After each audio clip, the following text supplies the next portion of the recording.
the extremely severe cyclone Tauktae has made landfall in Gujarat. This is what the Indian Meteorological Department has tweeted a little while back. It's crossing the coast between Porbandar and Mahuva, and this process of crossing over will continue for the next few hours, with wind speeds being sustained in the range of 155 to 165 kilometers per hour. Tauktae lies close to the Gujarat coast. The landfall process has started. It will continue for 2 hours, is what the weather office tweeted. Devastatingly powerful winds with speeds up to 185 kilometers were approaching Gujarat, it had earlier said. At least 6 people have been killed, several injured in Maharashtra as Cyclone Tauktae brushed past the state, leaving behind a trail of destruction.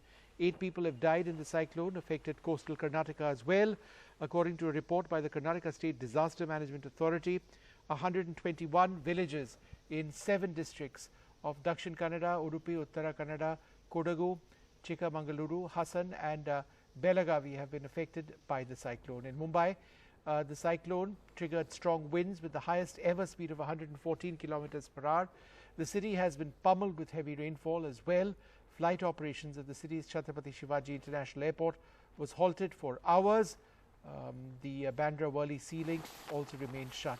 My colleague Purva Chitnis joins us now for the latest on the progress of this cyclone. Purva, what are you hearing from Gujarat?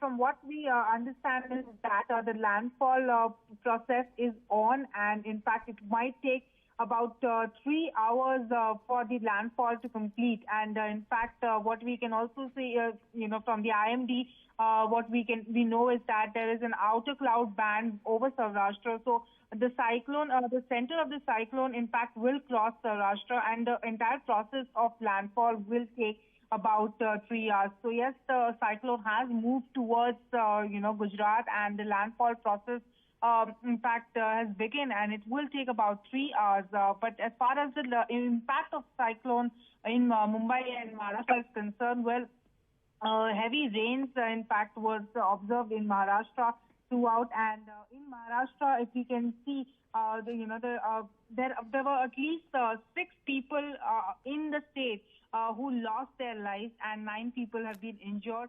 And as far as Mumbai is concerned, in Mumbai, 4 people have been injured, and 2 people lost their lives in Mumbai. But there were many instances of tree falling, over 470 complaints of tree falling across the city. So that is the extent of the damage that it has done. And in fact, even there were instances of house and slabs falling, about 26 of them.